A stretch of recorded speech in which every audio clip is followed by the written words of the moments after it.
Kung pinamedical ka na ng iyong agency, ang kasunod niyan ay kontrata na ba? Yan ang talakayin natin sa katanungan ni Sir Kendosa Rojen. Magandang araw sa inyo, Sir Kendosa. Master G, paano po kung nakapagpamedical ka na sa isang company tapos sabi ng company na tawagan na lang pag may slot ng available?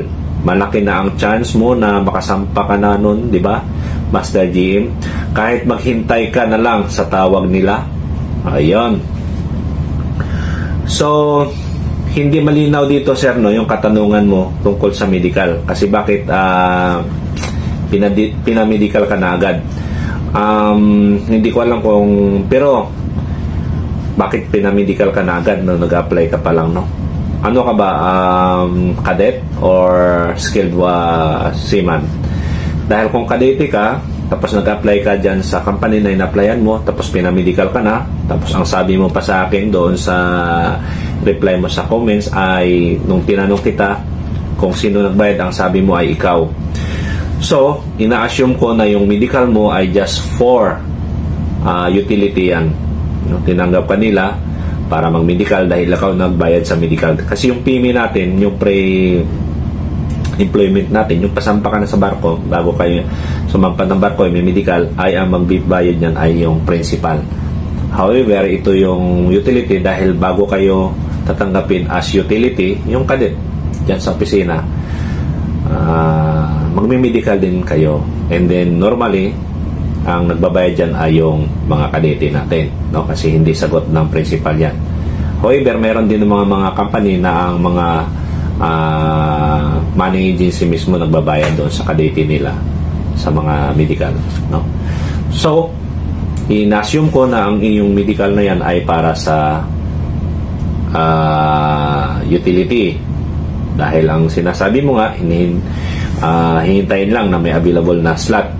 Hindi, yung sinasabi mo na hintay na lang sa tawag ay medyo hindi pa rin mas magandang katangian ng isang application. So, nag-medical ka na at hintayin yung iyong slot at huwag ka na magmukbuk dyan sa iyong sa bahay nyo or di kaya dyan sa boarding house. Tuloy pa din ang pag-apply nyo, no? Kasi yan ay hindi natin alam kung gaano kadami yung sinusundan mo nakapila para mag-utility, no? Tuloy pa rin ang apply para na sa ganon malaki ang chance na baka mamaya mauna pa doon. Tuloy ang apply, iikotin nyo dyan, planuhin nyo kagaya nung sinabanggit ko sa video ko kung paano mag-apply. Sundin nyo na sa ganon mayroon kayong plano at saka idea. So, tuloy-tuloy. Huwag lang hintayin ang isa. Kasi baka mamaya mapurnada pa. No? Kasi ang sinasabi mo ay hihintayin mong tawag. Huwag mong hintayin ang tawag. Nag-apply kasi ba at the same time mag-report ka pa rin dyan sa kumpanya na yan consistently. No? Hindi yung kung kailan lang gusto mo mag-report. Reportan mo pa rin yan. Ako dati, nakukulitan sila sa akin. Sinasabi, hintayin nyo lang ang tawag. Hindi ako kumbinsido doon. Nagre-report pa rin ako. Tapos sasabihin, tatawagan na lang kayo namin. Nagre-report pa rin ako. Kasi gusto ko mag-report. That's the time na nasukat nila kung gaano ka determinado. Isa kasi sinusukat yan dahil pagdating sa barko, hindi pwede na pagdating mo doon tapos nakaramdam ka ng hirap ay uuwi ka na. No, hindi basta-basta tayo na makauwi dahil napakalaki po ng mga expenses. So business kasi yan ang pinag-usapan, kaya hindi basta-basta na tayo ay natanggap lang sa madaling paraan at ay pag umayaw na tayo ay makauwi agad tayo. So yun. So Sir Kendosa, ay advice ko sa iyo, huwag lang umasa dyan kung saan na in-applyan mo na minidirekal ka na at ikaw yung nagbayad, at sigurado ako dyan ay yan para sa utility.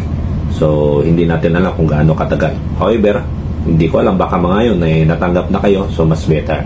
So ngayon, kung until now, no, mula nung pag-comments mo dyan na hindi pa kayo tinawagan, mag-report kayo. Hindi at the same time tuloy-tuloy ang apply nyo. Okay?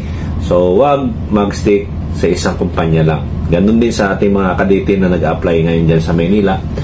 Sundin nyo yung advice ko doon sa video ko kung paano mag-apply at may mga techniques ako doon kung paano hindi kayo mahirapan.